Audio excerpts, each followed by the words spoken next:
विगत दिनों में वर्षा योग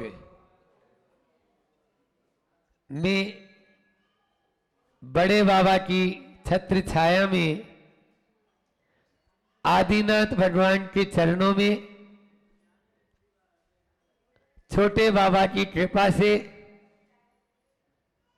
और साथ में पूज्य ज्येष्ठ भ्राता के सहयोग से सुबह शाम और दोपहर तीनों टाइम आदिनाथ भगवान की आराधना में ही आप लोगों का और हमने भी जितना बन सका उसमें सहयोग किया। चाहे वो भट्टामर व्याख्यान माला हो, चाहे वो भट्टामर महामंडल विधान हो, 48 दिवसीय बोला जरूर था लेकिन वो दिवाली तक करते ही रहे ये लोग। 48 से कितने ज्यादा हो गए पता ही नहीं।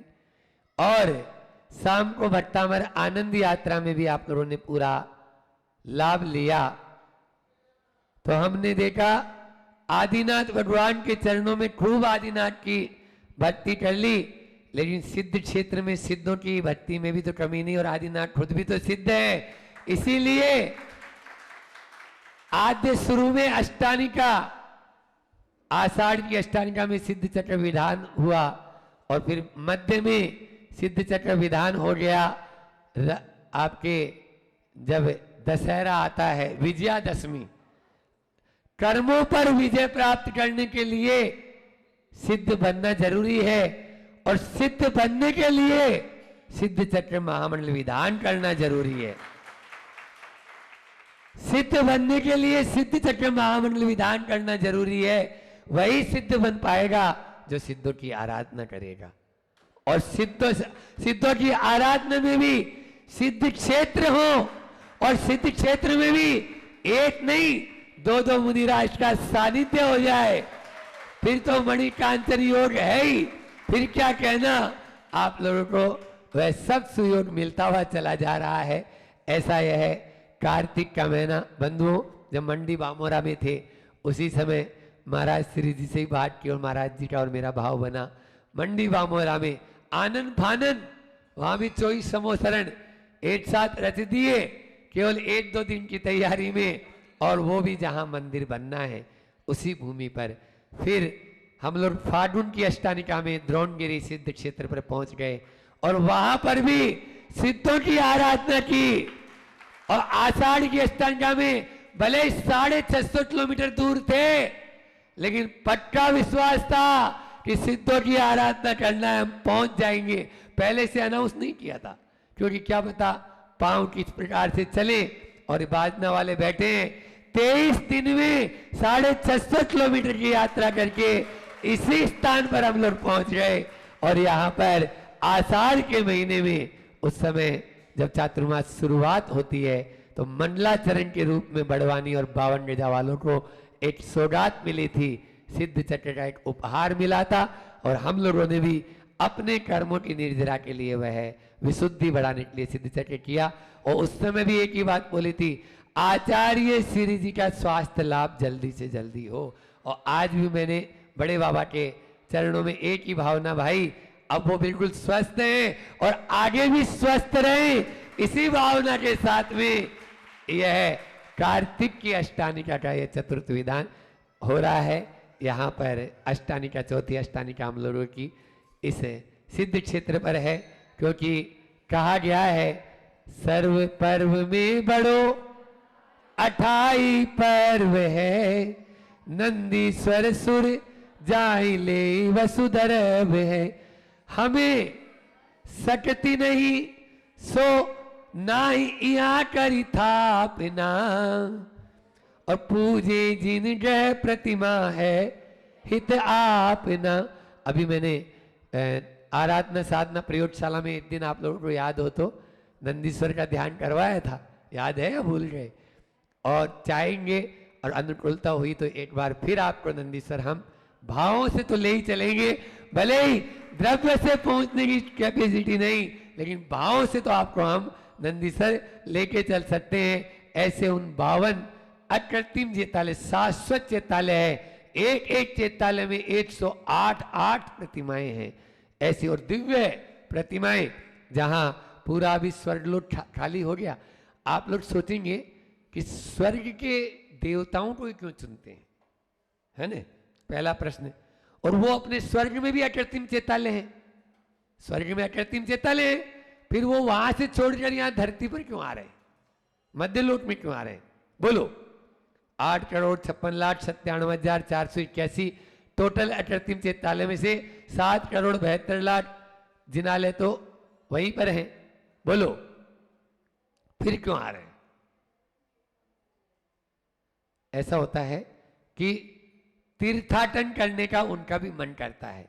कई कई बार जैसे आप लोग भी आउटिंग पे जाते हैं ना, पर्यटन आउटिंग, जैसे अब आउटिंग वाले, तो ऐसे ही आपका भी भाव आउटिंग का जैसे होता है, ऐसे उनका भी होता है। घर की रोटी खाते खाते कई बार ऊब जाते हैं, तो रोटी तो वही, मैं होटल का नाम नहीं लूंगा क्योंकि जैनी हो इसलिए टल, जैनी हो इसलिए टल, इसलिए होटल पे कभी नहीं जाना है। लेकिन वही रोटी यदि आप अपना टिफिन बड़वानी से 52 गजा लेके आ जाएं और फिर यहां पर खोलकर वो डब्बा खाएं तो कैसा लगता है? बोलो। तो इसी प्रकार से पर्यटन स्थल पर जाकर या अन्य, हम क्या करते थे जब गृहस्थ अवस्था में थे ना, तो हर 15 दिन में बस पिताजी को माहौल बना देते थे कि वहां खानिया जी चलो ना, चूलगिरी वहां चलो ना, अपना जगह की बावड़ी चलो ना, इधर आपके लूड़वा है, इस तरफ जाएं तो आपके जो है बेनाड़ है, तो वहां चारों तरफ जयपुर के उस सराउंडिंग एरिया 15-20 किलोमीटर में क्षेत्रीय क्षेत्र हैं, अतिशय क्षेत्र। उन अतिशय क्षेत्र में जाके और कभी भी बाजार का लेना ही नहीं, कुएं का पानी और छना पानी अपना पीना, गर्म पानी पीना, तो बस स्वयं का पानी खोल के ले और डब्बा खोल के खाओ, और बहन बेटियों को बुला लिया, फिर देखो कितना आनंद आता है। तो वो आनंद अलग ही, और शांति विधान कर लिया। तो ये, तो इसी प्रकार से आज से 8 दिन तक लगातार यहां पर भी सिद्ध चक्र महामंडल विधान हो रहा है, और उसमें वही आनंद आएगा जो देवता लोगों को नंदीश्वर में आता है। बोलो, उनके पास तो संयम नहीं है, आप लोगों के पास तो संयम भी है। उसके साथ में 4 बात करके अपने बात को आगे बढ़ाऊंगा कि मंगल अपने जीवन में सब करना चाहते हैं, और मंगल में हो जीवन सारा, ऐसे ही हम मंगल भावना भाते रहते हैं प्रतिदिन।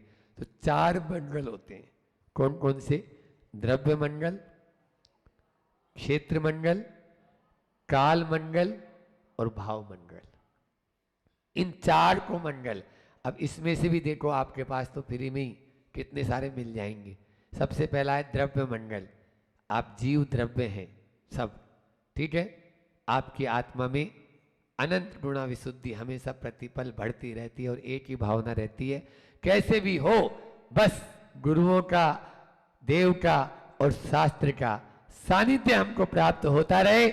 इसी भावना के साथ में आप हमेशा प्रतिपल अपनी श्वास ले रहे हैं और छोड़ रहे हैं।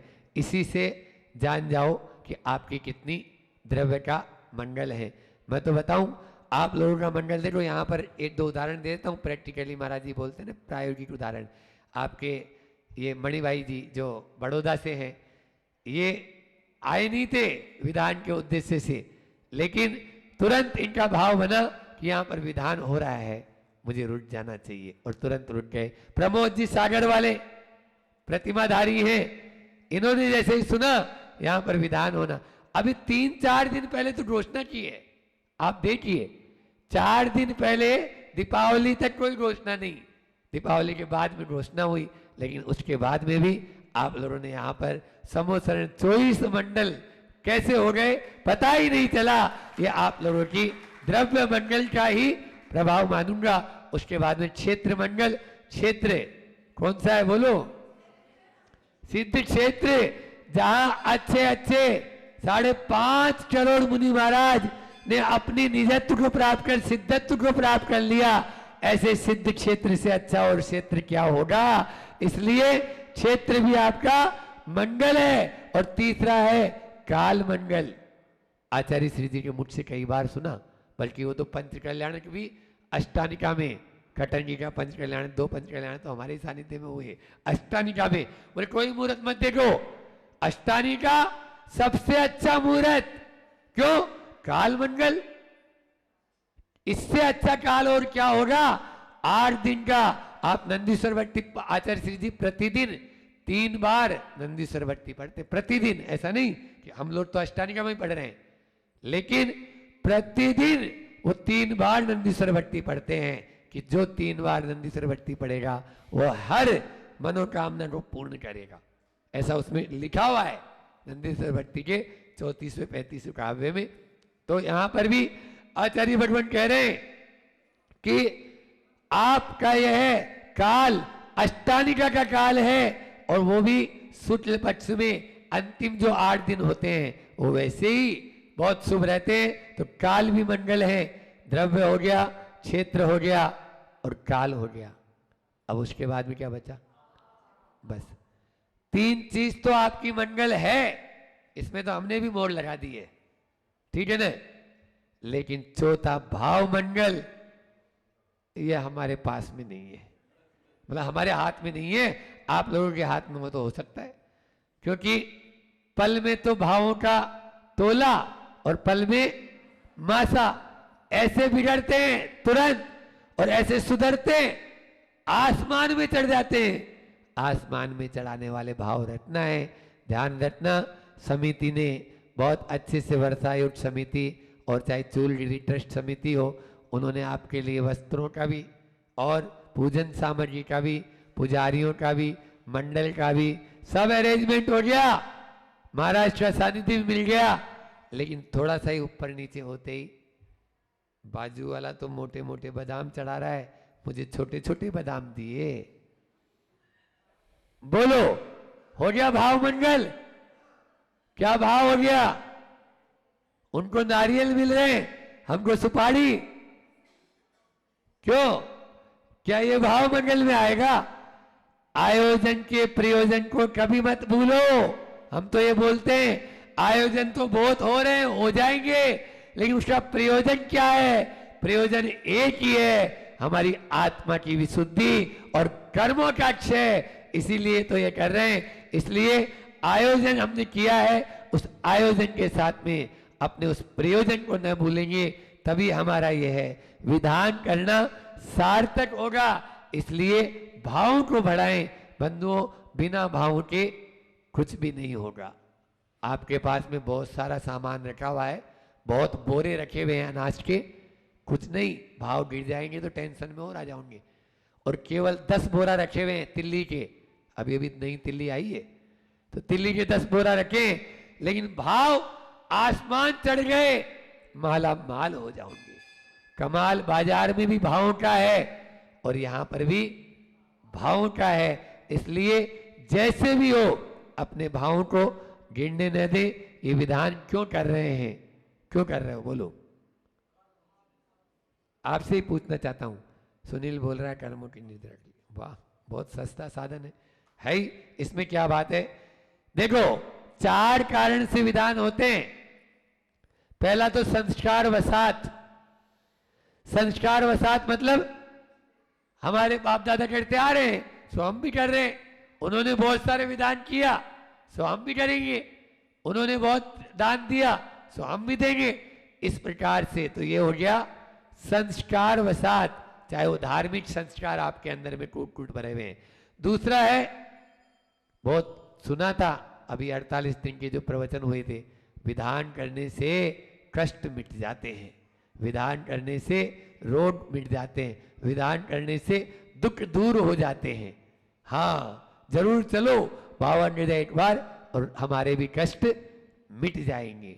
ऐसी भावना के साथ में भी कोई विधान कर रहा है कि हमारे ये दुख दूर हो जाए, वैसे दूर दूर हो जाए, ऐसा। तीसरा है पुण्य कमाने के लिए, पुण्य कमाने के लिए भी विधान। क्योंकि विधान क्यों कर रहे हैं? पुण्य कमा रहे हैं, पाप का प्रक्षालन करें और पुण्य का आगमन हो, इसी भावना के साथ में कर रहे हैं। लेकिन ये इतना सब प्रशंसनीय तो है, लेकिन पर्याप्त नहीं है। पर्याप्त क्या है? जो चौथा कारण है, और वो है आत्मशुद्धि, भाव विशुद्धि बढ़ाने के लिए हम ये विधान कर रहे हैं। आत्म शुद्धि और भाव विशुद्धि जब तक नहीं होगी तब तक हम सिद्धि की बात तो बहुत दूर की बात, शुद्ध नहीं होंगे। अरे शुद्ध की बात भी बहुत दूर, अभी तो बुद्धू रहेंगे, बुद्ध रहेंगे। इसलिए हम अपने यह अपना विधान जो ये कर रहे हैं, इसमें हम सिद्ध चक्र विधान का आयोजन जो हो रहा है उसमें अपने आप को देखें और अपनी एक भाव को विशुद्धि बढ़ाने का उत्तरोत्तर, क्योंकि आचार्य कुमुदचंद स्वामी ने कल्याण मंदिर में भी कहा है, यस्मात् किया प्रतिफलंती न भाव शून्य, भाव से शून्य होकर कोई भी किया फलंती नहीं होती है, फलदायी नहीं होती है। मैंने भगवान आपका खूब दर्शन किया, मैंने भगवान आपकी खूब महिमा सुनी, मैंने भगवान आपके खूब शास्त्र पढ़े, लेकिन आकर्णितोपि महितोपि निरीक्षितोपि, लेकिन न यस्मात् किया प्रतिफलंती न भाव शून्य। इस प्रकार की पंक्तियां वहां पर आती है कल्याण मंदिर में कि भाव से शून्य होकर हम कभी भी कोई भी क्रिया करेंगे वो हमें फलदायी नहीं होगी। बंधुओं, चार बात और याद रख लेना। एक तो है शुद्धि, विशुद्धि, अनुशासन और तन्मयता। हमेशा बोलता हूँ ये शुद्धि जितनी आप रखोगे उतनी आपकी विशुद्धि बढ़ेगी, शुद्धि जितनी आप रखोगे उतनी आपकी विशुद्धि होगी। ऐसा नहीं किसी ने देखा नहीं तो पानी डाला और काम चला लिया। आप वस्त्रों की आदि की बाहर अंदर भीतर के वस्त्र जो होते हैं पूर्ण शुद्ध रखेंगे तो आपकी विशुद्धि में कमाल आएगा। और जब विशुद्धि होगी तो आपकी तन्मयता भी आगे बढ़ेगी। तल्लीन होकर भक्ति करें, जैसे कभी धनंजय ने की थी। विशापाहार के स्रोत के जो रचयिता कभी धनंजय हुए हैं कि पता ही नहीं बाहर क्या। और यहाँ की 52 गजा की तो खास बात है, यहाँ हलो हलो काम ही नहीं करता है। हाँ, बहुत सारे लोग, लेकिन जो यहाँ परमानेंट रहने लग गए या 4 महीने से हैं, वो सब जुगाड़ बना लिए अपना। लेकिन फिर भी आप भाव विशुद्धि से और तल्लीन होकर करें। और अंतिम है अनुशासन। मुझे समय की बहुत ज़्यादा रहती है कि समय पर सारे कार्य हों, ताकि आपकी आहारचर्या है, चाहे आपकी लोगों की भी भोजन आदि है, और दोबारा आना है या छोड़ना है या क्लास का समय है, इन सब में आप समय पर आएंगे। ये तभी हो पाएगा जब अनुशासन में रहेंगे। और जिनको जो ड्रेस मिली है वो ड्रेस कोड भी आप सबका होना चाहिए। ऐसा नहीं मिला है तो ले लेंगे। जिन जिन के भी मंडल है, अभी यहाँ से कार्यक्रम समाप्ति के बाद इंद्रजीत जी से वो मंडल लें, वो अपना मंडल के साथ में आप नाम लिखवा के अपनी ड्रेस लें।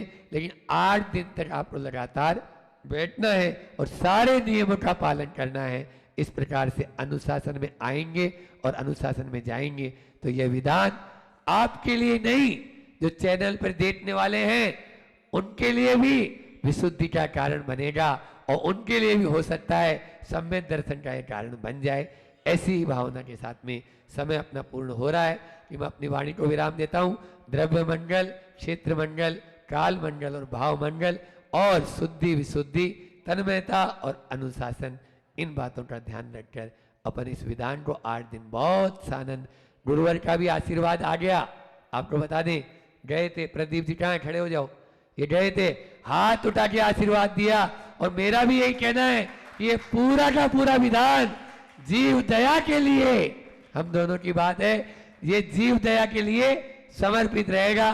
प्रदीप भाई की बहुत भावना थी। यहाँ पर गौशाला का उद्घाटन हो ही चुका है, उसके लिए रुपए की पैसे की जरूरत भी पड़ेगी, इसलिए जीव दया के साथ में यह विधान अपन करें तो बहुत ही, और इसमें डबल 8 टिकट में कई मजा, और इसीलिए तो इसका नाम है 52 गजा। बोले अहिंसा परमो धर्म की। आचार्य गुरुवर विद्यासागर जी महामुनि राज। एक प्रश्न पूछता हूं आपसे मैं, क्या आप हमेशा खुश रहना चाहते हो? मेरा प्रश्न है, कल किसी से चर्चा कर रहे थे, तो चर्चा करते करते आज का चिंतन कुछ इस प्रकार से है, तो मैं प्रश्न पूछ रहा हूं आपसे, क्या आप हमेशा खुश रहना चाहते हो? बताओ, रहना चाहते हो। जैसे लाइट जाती है ना, तो लाइट जाने के बाद अंधकार हो जाता है, वैसे ही खुशी दिन में जितनी बार जाएगी उतनी बार आपके जीवन में अंधकार होता चला जाएगा। जैसे लाइट जितनी बार जाती है अंधकार हो जाता है। जब जब भी आपके जीवन में खुशी जाएगी तो ये मान के चलना वो आपका जीवन कैसा होगा, वो आपका जीवन अंधकारमय बन जाएगा। दिन भर कौन खुश रहना चाहते हैं और रहना चाहते हैं तो उसके दो तरीके हैं, बहुत ध्यान से सुनना। वो दो तरीके हैं क्या? पहले मतलब जिससे आपको गुस्सा आता है या तो वो बदल जाए या आप स्वयं बदल जाओ। जिससे या जिस बात से या जिस व्यक्ति से या जिस मुकाम से गुस्सा आता है या तो वो बदल जाए या आप बदल जाओ। सबसे सरल जो है उसे आपको स्वीकार कर लेना चाहिए, समझदारी तो उसी में। और मेरे ख्याल से यहाँ सब पढ़े लिखे लोग बैठे हैं। जब भी आप एग्ज़ाम हॉल में जाते हो तो 10 क्वेश्चन आते हैं और 10 में से सबसे सरल 5 आप चुनते हो कि जो सरल हो और जो अच्छे से बनते हो हम उनको हल कर लें। उसी में समझदारी है, तभी हम उस परीक्षा में शायद पास हो पाते हैं और अच्छे नंबरों से अपने आप को आगे ले जा पाते हैं। ये जीवन की परीक्षा है। इस जीवन की परीक्षा में दिन भर ऐसे आपको मौके मिलेंगे, तो अब आपको सबसे अच्छा तरीका तो ये है कि क्या करना है, अपने आप को आप बदल लो। स्वयं को आप बदल लोगे ना तो आपकी जीवन की खुशी जो है हमेशा बनी रहेगी, हमेशा बरकरार रहेगी। अंधकार नहीं आएगा आपके जीवन में अगर आप अपने आप को स्वयं को, दूसरे को नहीं बदलना, स्वयं को बदलना। स्वयं को बदलने से आपकी खुशी हमेशा रहेगी। 2 लोगों में से एक ने भी गलत सोचा तो रिश्ते तो समाप्त तो होंगे ही, भले मुख में कुछ और अंदर कुछ और, ये गलत है। मैं बहुत अच्छी बात बोलता हूँ, इसको अपने जीवन में उतारना। आप सोचते कुछ हो और बोलते कुछ हो, वो आत्मा कभी खुश नहीं रह सकती। क्या बोला मैंने? आप सोचते कुछ हो बोलते कुछ हो, वो आत्मा कभी खुश हो ही नहीं और रह ही नहीं सकती है। ऐसा मत करो, आप बोलो भी वही और सोचो भी वही, तब आप खुश रह पाओगे। सच्ची आत्मा ही अच्छी आत्मा होती है। सच्ची आत्मा ही अच्छी आत्मा होती है। अगर आपको अच्छी आत्मा बनना हो तो सच्चा बनो, अंदर से भी और बाहर से भी सच्चे बनोगे तो निश्चित मान के चलना आप सच्ची आत्मा बन जाओगे। गलत बात अगर निकल जाती है और अगर आपसे सामने वाला बोलता है आपने गलत बोला, तो वो तो आप क्या बोलते हो, वो मतलब निकल गया। अरे निकल कैसे गया? आपने कभी उसके विषय में सोचा तो होगा, कुछ तो माइंड में होगा, तब तो वो गलत निकला। भले गलती से निकला, क्यों गलत निकला? मतलब मन में कुछ गलत होगा, कब कुछ ना कुछ तो सोचा होगा, तो निकला है गलत। एक बात ध्यान रखना, हमेशा मैं कहता हूँ कि जब जो कूड़ा कचरा होता है हम उसे घर से बाहर सफाई करते हैं। क्यों सफाई करते हैं? नहीं करेंगे तो नहीं रह पाएंगे, उस बदबू से हम कहाँ रहेंगे, उस धूल में हमें एलर्जी हो जाएगी और हम रह ही नहीं पाएंगे। रोज झाड़ू जरूरी है, रोज पोछा जरूरी है, रोज सफाई जरूरी है, बिना उसके आप घर में नहीं रह सकते हो। तो भैया अपने मन को भी तो आप साफ कर लो। उस गंदे मन के साथ क्यों आप रह रहे हो, कैसे रह रहे हो? जब तक भी आप जैसे आप घर को साफ करते हो वैसे अपने मन को साफ करते चले जाओगे, मन के कचरे को आप साफ नहीं करोगे तो ठीक नहीं है। मान लीजिए आप चाय काफ़ी वगैरह पीते हैं खूब, अब चाय पी रहे थे और एकदम सोफे पे चाय गिर गई, अब तुरंत सोफे को साफ करोगे? दाग ना लग जाए, क्योंकि भैया वो सोफ़ा तो आगे तक चलना, व्यवस्थित करोगे तुरंत, क्योंकि दाग, आपको दाग की परवाह है। लेकिन आपको उस दाग की तो परवाह है, पर मन में जो दाग रखे हैं उन दागों की परवाह नहीं है। उनकी परवाह क्यों नहीं कर रहे हो आप? बताओ, उनकी क्यों नहीं परवाह? उनकी परवाह करो तो बहुत अच्छी बात है। ध्यान रखना, जो देता है उसकी पूजा होती है। क्यों आप भगवान की पूजा करते हो? आपको विश्वास है भगवान कुछ ना कुछ देता है, तो जो देता है इसकी पूजा होती है। तो आप क्या दे सकते हो? आप तो प्रेम दो, आप प्रसन्नता दो, आपकी भी पूजा होने लग जाएगी। अगर आप प्रेम और प्रसन्नता देने लग जाओगे तो निश्चित मानना आपकी भी पूजा होने लग जाएगी। पर देना होगा आपको प्रेम, देना होगा आपको वात्सल्य, देना होगी आपको प्रसन्नता, ये ध्यान रखना। परंतु हमारा तो एक भावना बने, क्या रिश्ते में बिजनेस नहीं करना हमें। रिश्ते में बिजनेस मतलब इसने इतना दिया तो आपको भी उतना ही देना है, ये बिजनेस है। ये व्यवहार में आप बिजनेस मत करो। अगर आप व्यवहार में बिजनेस करोगे तो कभी खुश रह ही नहीं पाओगे। विनय करते रहो और मान का अभिमान करो, तब भी आप अपने अहम को गलाते रहो। सामने वाला करते रहे और करेगा, वो उसका स्वभाव है, पर मुझे विनय करते रहना है और मेरे अपने मान को मुझे गलाते लेना है। क्योंकि जो सामने वाला का अगर व्यवहार गलत भी है तो हमारा स्वभाव तो क्या देने का है, हमें तो प्रेम देना है, हमें तो वात्सल्य देना है। मान लीजिए कोई आप कहीं गए, किसी पार्टी में गए, कहीं गए और वहाँ कोई आप पहचान वाला कोई रिश्तेदार होगा, कोई भी हो, एकदम प्रैक्टिकली बात आपसे पूछ रहा हूँ, आप खुद इसका आंसर देना। तो वहाँ गए और वहाँ जाने के बाद आप पहुँचते ही वहाँ 3 कंडीशन है। मान लीजिए उस व्यक्ति ने क्या किया, अब उसने आपसे बात ही नहीं करी और आपकी तरफ देखा ही नहीं, तो उसमें 3 कंडीशन हो सकती है। या तो आप उससे मुंह मोड़ ले हुए, वो नहीं देख रहा तो मैं क्यों देखूं, मेरी क्या गरज, पहली कंडीशन ये हो गई। उन्होंने ऐसा किया, ये ठीक नहीं किया, इसको आप 10 लोगों से बोल रहे हो, दूसरी कंडीशन हो गई। तीसरी कंडीशन, उन्होंने तो मुंह मोड़ लिया पर मैं तो आगे रह के पहुंच गया और जय जिनेंद्र कर ली, ये तीसरी कंडीशन हो गई। बताओ आप क्या करोगे, बताओ आप क्या करोगे, कौन सी कंडीशन करोगे आप? तीनों कंडीशन है, या तो आप क्या करोगे, आप मुंह मोड़ लेगे, उसने मोड़ा मैं भी मोड़ लूं, या आप 10 लोगों को सुनाओगे, दूसरी कंडीशन। और तीसरी कंडीशन क्या कि भैया आगे रह के हमने जय जिनेंद्र कर लिया, ये तीसरी कंडीशन।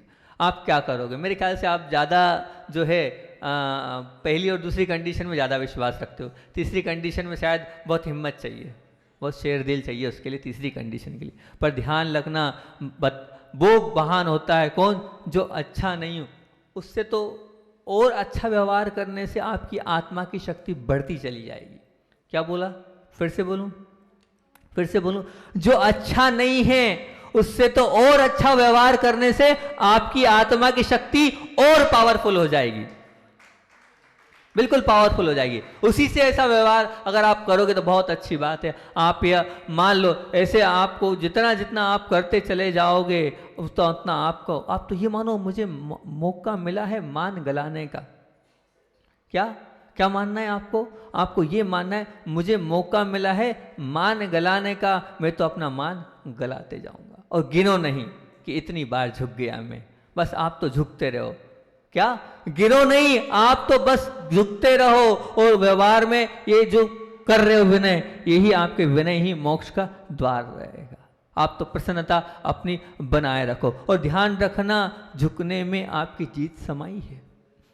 ध्यान रखना झुकने में क्या है, आपकी जीत समाई है। एक बहुत उदाहरण देता हूं, आप सभी ने देखा होगा, वो डांडिया खेलते हैं, डांडिया वो जो खेलते हैं नव दुर्गा में भी खेलते हैं, और आप लोग भी महावीर जयंती आदि पे खेलते हैं, लकड़ी से वो खेलते हैं ना एक दूसरे के साथ, तो डांडिया आप खेलते होंगे, ठीक है ना।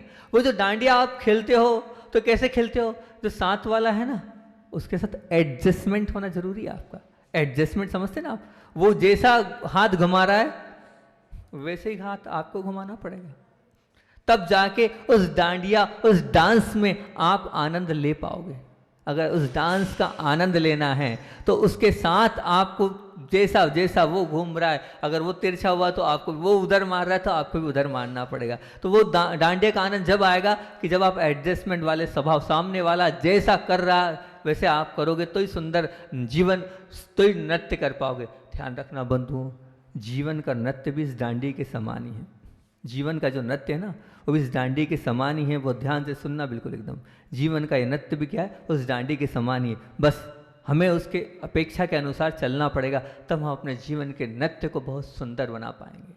आपका जीवन का नृत्य सुंदर बने, उससे आप सीखें कैसे हमें सुंदर बनाना। अगर आप इस संसार को राज, इस संसार का राज जानना चाहते हो तो उस कभी नाराज मत हो। क्या बोला, फिर से बोलूं, आप इस संसार का राज को जानना चाहते हो तो कभी नाराज मत हो, तो संसार के राज को आप जान पाओगे। दूसरा, बार बार गुस्सा करता रहे, आप गुस्से में भी रिश्ता मत तोड़ो, तभी आप प्रभु के सच्चे फरिश्ते बन जाओगे। प्रभु के सच्चे फरिश्ते बनना है, करने दो, पर आप गुस्सा मत करो। आप चाहते हो ना, बार बार कहते हो और सुनने में आता, राम राज्य लाने के लिए, राम राज्य लाने के लिए दिवाली लानी होगी। और वो दिवाली कब आएगी? अपने अंदर बैठे रावण को समाप्त करो। अपने अंदर बैठे रावण मतलब उस अभिमान को समाप्त करो, उसका त्याग करो। जब राम राज्य आएगा और तब आपके जीवन में दिवाली आएगी, और उस दिवाली के प्रकाश से आपका जीवन जो है प्रकाशमय होगा। लेकिन लाना पड़ेगा राम राज्य और अंदर के उस रावण को समाप्त करना पड़ेगा। जब तक आप उस अंदर से उस रावण को समाप्त नहीं कर पाओगे तब तक आपकी जीत नहीं है। प्रभु जैसे दर्शनी बनने के लिए यही एक रास्ता है। अपने अंदर की उन सब भावनाओं को हमें जब तक निकालेंगे नहीं तब तक कुछ नहीं हो पाएगा। जिनका चित्त हमेशा दूसरों के संस्कारों पर प्रश्न चित्त रहता है, थोड़ा ध्यान से सुनना, थोड़ा सा ध्यान से सुनना। जिनका चित्त हमेशा दूसरों के संस्कारों को देखकर प्रश्न चित्त रहता, मन उनका प्रश्न चित्त वाला बना रहता है, वो कभी भी प्रसन्न चित्त नहीं रह पाएगा। जो व्यक्ति दूसरों के संस्कारों को देखकर अगर वो ऐसा करता है, वो ऐसा करता है, वो ऐसा करता है, तो फिर ध्यान रखना वो प्रसन्न चित्त नहीं रह पाएगा। अपने चित्त को प्रश्न चित्त वाला मत बनाओ, अपने चित्त को प्रश्न चित्त वाला मत बनाओ। वो क्या कर रहा है मुझे उससे कोई मतलब नहीं, मुझे क्या करना उससे मुझे मतलब है। तो आपके जीवन में प्रसन्नता टिकी रहेगी। उसको देखना नहीं और सुनना भी नहीं। मान लो आपका कोई नियम है किसी वस्तु के त्याग का, तो आप कभी लेते हो क्या? नहीं महाराज जी, जिस चीज़ का त्याग है उसको कैसे लेंगे? तो बस एक चीज़ का ये त्याग कर दो, क्या? किसी की बुराई सुनना नहीं, किसी की बुराई हमें सुनना ही नहीं। अब मान लो, परंतु हमारा तो हाल ही दूसरा है। अगर सुनाने आता है तो फिर और खोद करके आप पूछते हो, और खोद, अच्छा ऐसा है, ओ हो, हमने भी सुना है। अब वो और आप उसमें और मिर्च मसाला लगा रहे हो और उसमें घुसते चले जा रहे हो और उसमें आप भी विशेषताएं डालते जा रहे हो। क्यों कर रहे हो अपने कर्मों का बंद? क्यों अपने आप को गड्ढे में डाल रहे हो? क्यों दूसरों को? ना तो आप उसको सुधार सकते हो, तो फिर जब उसको सुधार नहीं सकते हो, स्वयं सुधर जाओ, उसी में अपना भला है, उसी में आपका सब कुछ होता चले जाएगा। तो आज अब समय हो रहा है, आज ये 3 बातें अपने जीवन में विशेष ध्यान रखना। क्या? गुस्सा करना नहीं और हमेशा देने का स्वभाव रखना, देने का ही काम करना, मुझे कुछ लेना नहीं और किसी की गलतियों को देखना ही नहीं। किसी की गलतियों की तरफ बिल्कुल भी हमें ध्यान नहीं रखना। कौन कैसा है कुछ नहीं करना है, किसी प्रकार से कोई भी उस पर हमारी दृष्टि नहीं जानी चाहिए। तब कहीं जाकर आपका जो जीवन है वो उत्कृष्टमय और बहुत अच्छामय बन पाएगा। ये 7-8 बात जो आज हमने विशेष बोली है, फिर से एक बार मैं रिपीट कर देता हूँ। क्या बोलिए? सोचते कुछ हो, बोलते कुछ हो, वह आत्मा खुश नहीं रह पाएगी। वो जितना आप अच्छा सोचोगे, जितना आप अच्छा सोचोगे उतना ही आप अच्छे बनते चले जाओगे। मतलब वो निकला, मतलब आपने सोचा होगा, गलत चीज़ निकली, मतलब आपके माइंड में वो होगी। तो उस माइंड से उस चीज़ को हमें निकालना है। और जो देता है उसी की पूजा होती है। तो हमेशा क्या देना है? प्रेम और प्रसन्नता देना है। और रिश्तों में बिजनेस नहीं करना है कि उसने इतना किया है तो मैं भी इतना ही करूँगा, ये बिल्कुल नहीं करना। और उससे तो और अच्छे व्यवहार करने से आपकी क्या होगी? आत्मा की क्या बढ़ेगी? शक्ति बढ़ती चली जाएगी। अगर शक्ति को बढ़ाना है तो क्या करना है? हमें हमेशा अच्छे व्यवहार करना है और गिनना नहीं है, हमेशा झुकते चले जाना है। उसी में आपकी जीत समाई है, उसी में आपकी सब कुछ है। आप इस संसार को में अगर राज करना चाहते हो तो कभी क्या नहीं होना है? नाराज नहीं होना। नाराज नहीं होगे तो संसार में आप राज कर पाओगे। और राम राज्य लाना है तो अंदर के रावण को आपको समाप्त करना होगा, तभी आप राम राज्य ला पाओगे। आचार्य भगवान का संस्मरण और 2-3 मिनट जो आजकल हमने एक नई चीज़ प्रारंभ करी है कि हम अंत में आजकल ध्यान कराते हैं थोड़ा बहुत, क्योंकि मैं ये मानता हूँ कि जब तक हम अपनी आत्मा तक नहीं पहुँचेंगे तब तक हम कुछ भी प्राप्त नहीं कर पाएंगे। तो आखिरी में 2-3 मिनट ध्यान पर एक आचार्य भगवान का संस्मरण सुनाकर ध्यान कराते हैं। बहुत पुरानी बात है। आचार्य भगवान कुंडलपुर में विराजमान थे सन 1976। चतुर्मास चल रहा था और चतुर्मास के बाद 10 लक्षण के बाद की बात है और कुंवार मास की ही बात है। अब एक बहुत बड़े विद्वान हैं एडवोकेट मिश्री लाल जी, जिन्होंने बहुत सारी पुस्तकें भी लिखी हैं, वो आचार्य भगवान के दर्शन की भावना से कुंडलपुर पहुँचे और योग संयोग की बात है कि आज ही का दिन था, अष्टमी। योग संयोग की बात है, अष्टमी के दिन की बात थी और आचार्य भगवान के दर्शन करने पहुँचे। पूरे मंदिर देख लिए, आचार्य भगवान नहीं दिखे। जब आचार्य भगवान नहीं दिखे तो पूछा, कहाँ हैं आचार्य श्री जी? बोले भैया अष्टमी वैसे तो कभी कभी करते ही हैं, लेकिन आज का अष्टमी चतुर्दशी को तो करते ही हैं। और अष्टमी चतुर्दशी को पहाड़ पे ही मिलते हैं। अब कहाँ मिलेंगे, मंदिरों में ढूंढ लो जाकर ऊपर, वो 24 घंटे के लिए नहीं रहते यहाँ पर। अब वो जो सज्जन थे, भूख प्यास तो थी, परंतु आचार्य भगवान की भूख प्यास ज़्यादा थी कि एक बार दर्शन तो कर लूँ, इतनी दूर से गुना से चल के आया हूँ। और वो पहुँच गए ऊपर। अब सब मंदिरों में ढूंढ लिया, पूज्य गुरुदेव नहीं मिले, हैरान परेशान। फिर वो जंगल के रास्ते पे चले गए, बड़े बाग के पीछे उस तरफ पहाड़ी तरफ, कि कहीं कुछ हो। तो योग संयोग की बात है कि कड़कती धूप में आचार्य भगवान सूर्य की मुख करे हुए वहाँ पर पद्मासन में बिल्कुल बैठे थे। और बैठे रहे, उनको लगा कि ऐसा लग रहा है कि साक्षात भगवान बैठे हैं। आचार्य भगवान हिल भी नहीं रहे, बिल्कुल बैठे रहे। आधा घंटा, 1 घंटा, 2 घंटा, अब 2-2:30 बज गई। तो उनको भूख भी लग रही थी बहुत ज़्यादा, सुबह से कुछ खाया पिया भी ना, कितना इंतजार करेंगे। तो अब श्रावक होता है, तो सोचा ठीक है भैया अभी कुछ खा पी के आता हूँ। गुरुजी तो उठने का नाम मिल ही नहीं रहे। बिल्कुल नमोस्तु किया और वो नीचे आ गए। नीचे आने के बाद जो है शाम हुई, अपना जो भी खाया पिया, फिर आ गए। उनके साथ और 5-25 लोग आ गए। फिर ऊपर देखा तो ऊपर आचार्य श्री बैठे रहे। रात को 11 बजे तक वो देखते रहे कि आचार्य श्री उठे उठे उठे, लेकिन वो गर्मी की बात थी, कुमार की बात थी, 10 लक्षण के बाद की बात थी। पर गुरुजी जैसे थे वैसे ही बैठे रहे। लोगों ने कहा 24 घंटे के पहले वो तो कल सुबह ही उठेंगे। तो ऐसी साधना उनकी थी कि पहाड़ पर जाते थे, कोई ढूंढ भी नहीं पाता था। वो तो उस दिन पुण्य था कि उनके पुण्य से गुरुदेव मिल गए और मिलने के बाद दर्शन हो गए। पर सब लोग यही कहते थे कि देखो कैसे बैठे हैं भगवान जैसे, बिल्कुल हिल भी नहीं रहे, कहाँ कुछ खाया पिया भी नहीं है, लेकिन उसके बाद भी आत्मा तो खा रही थी अध्यात्म को। आत्मा तो खा रही थी, क्या खा रही थी, वो रस ले रही थी, आत्मा का रस ले रही थी। उसी में अनुभव करते हुए वो अपना अनुभव कर रहे। ऐसे आचार्य भगवान थे। समय अपना बहुत ज़्यादा हो गया, 10:15 बज गई, क्योंकि ध्वजारोहण का भी शायद प्रोग्राम है। और महाराज जी ने विधान के विषय में तो पूरी चीज़ आपको सब व्यवस्थित बता ही दिए। मैंने कहा विधान का तो महाराज जी सब कुछ बताया, बस ऐसी विशुद्धि के साथ हमें ये आराधना करना है। अभी आचार्य भगवान के पास प्रदीप भैया को भेजा था, तो आचार्य श्री जी ने यही बोला कि एक अभी हुआ था शुरू में और एक अभी बीच में हो गया विधान, क्यों इतने विधान क्यों? तो आचार्य श्री ने ये कहा था, इनने कहा कि आचार्य श्री जीव दया के लिए करना है, और जो बचेगा जीव दया के लिए, हाँ ठीक है फिर तो आशीर्वाद है। इसलिए आचार्य श्री ने यही कहा, अभी आए थे अभी हो गया, अब एक और फिर विधान ही विधान करते रहेंगे क्या वाहन गजा वाले। और आचार्य श्री ने फिर जब जीव दया का सुना तो प्रदीप ऐसे कहा हाँ ठीक है, उस भावना से कर रहे हो तो आशीर्वाद, उसमें जो राशि बच रही है वो गौशाला में लगना है, तो उसके लिए उन्होंने आशीर्वाद दिया है आपको बहुत ही अच्छे से। बोलिए आचार्य भगवान विद्यासागर जी महामुनि